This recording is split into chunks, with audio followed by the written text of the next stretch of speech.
বন্ধুরা অনেক তো ভিডিও দেখেছো, কেউ কি তোমাদের বলেছে পিঠে নরম তুলতুলে হবে কোন উপায়ে? তো তোমাদের আজকের সিক্রেটটা আমি বলবো। তো বন্ধুরা কেমন আছো? সবাই ভালো আছো তো? আশা করছি সবাই ভালো আছো, সুস্থ আছো। তো আজকে তোমাদের জন্য একটা দারুণ রেসিপি নিয়ে এলাম, ভিডিওটি একদম স্কিপ করবে না।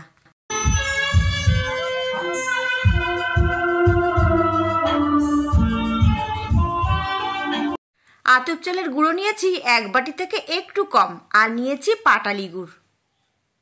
আমি নিয়েছি চালের গুঁড়ো 1 বাটি থেকে একটু কম নিয়েছি। এর মধ্যে আমি দিয়ে দেবো নুন। এই দেখো, নুন দিতে হবে হাফ চামচ, ছোটো চামচের হাফ চামচ নুন দিয়ে দিলাম। আর এর মধ্যে আমি গরম জল দেব।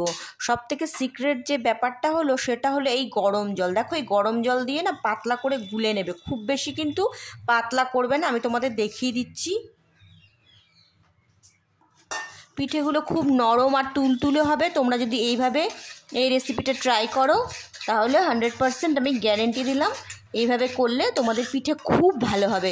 তো দেখো আমি গুলে নিচ্ছি। তখন এর মধ্যে না আরেকটু জল লাগবে, জলটা তোমরা বুঝে দেবে। আমি তোমাদের দেখাচ্ছি। এই দেখো, আর জল লাগবে না। এই দেখো হয়ে গেল। তো আমি গুলে নিয়েছি। এবার আমি সাজের পিঠেগুলো বানিয়ে নেব।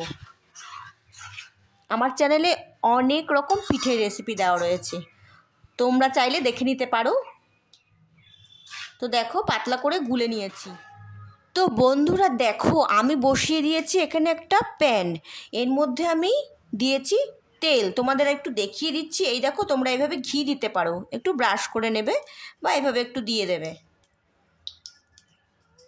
আমি তো একবারই দিলাম, বারবার দেওয়ার দরকার নেই। হ্যাঁ, মাঝে মধ্যে একবার দিতে হবে যদি উঠতে না চায়, তবে উঠে যাবে, অসুবিধা হয় না। তো দিয়ে দিলাম। এবার গরম হয়ে গেছে, এবার আমি আঁচটা একদম কমিয়ে দেব।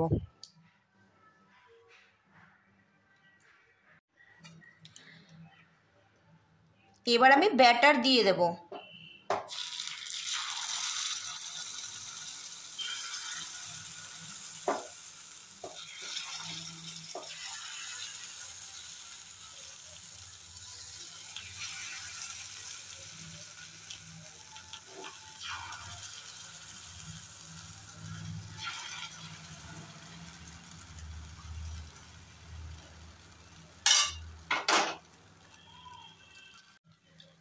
তো দেখেছো আমি ব্যাটার দিয়ে দিয়েছি। এবার আমি ঢাকা দিয়ে দেব।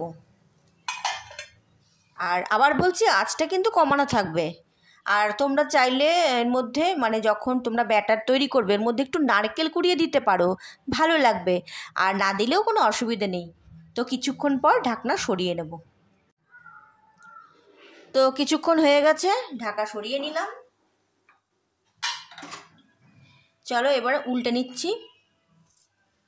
এই দেখো কত সহজে উল্টে যাচ্ছে।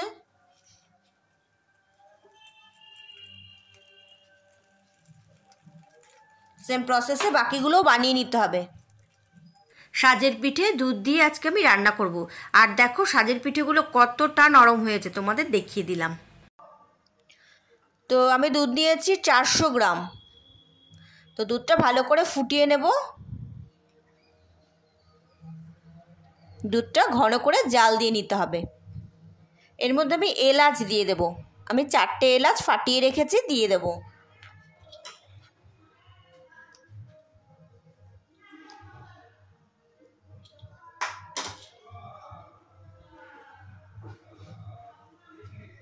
দুধ আমি ভালো করে ফুটিয়ে নিয়েছি। এর মধ্যে আমি দিয়ে দেব পিঠেগুলো দিয়ে সেদ্ধ করে নিতে হবে দুধে। আর পিঠেগুলো কতটা নরম হয়েছে তোমাদের দেখিয়েছি। এই দেখো পিঠেগুলো কতটা নরম হয়েছে, এই দেখো।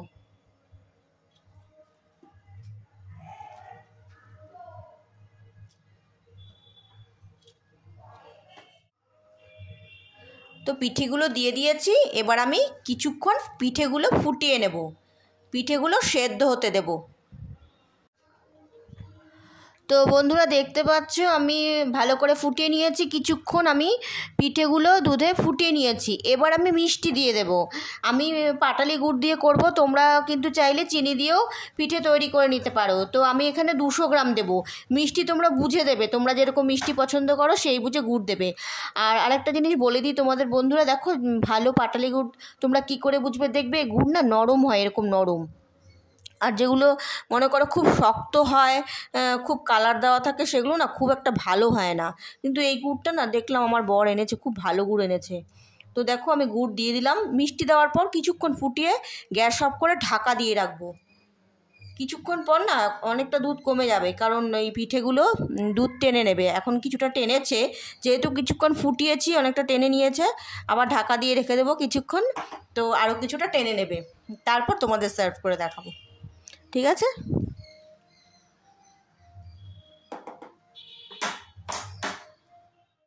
তো দেখতে পাচ্ছ বন্ধুরা, আমি ভালো করে ফুটিয়ে নিয়েছি। মিষ্টি দেওয়ার পর আরও কিছুক্ষণ ফুটিয়েছি, তো পিঠে বানানো হয়ে গেছে। এবার আমি গ্যাস অফ করে দিলাম। আর খুব বেশি ঘন করবে না, একটু পাতলা রাখবে, কারণ ঠান্ডা হয়ে গেলে কিন্তু ঘন হয়ে যাবে। এবার আমি ঢাকা দিয়ে দেবো, একটু ফাঁকা রাখবো। কিছুক্ষণ পর তোমাদের সার্ভ করে দেখাবো। রেসিপিটি ভালো লাগলে লাইক, শেয়ার, সাবস্ক্রাইব করতে একদম ভুলবেন না। ভালো থাকুন, সুস্থ থাকুন। খুব তাড়াতাড়ি আপনাদের সাথে আবার দেখা হচ্ছে। ততক্ষণের জন্যে বাই, লাভ ইউ অল।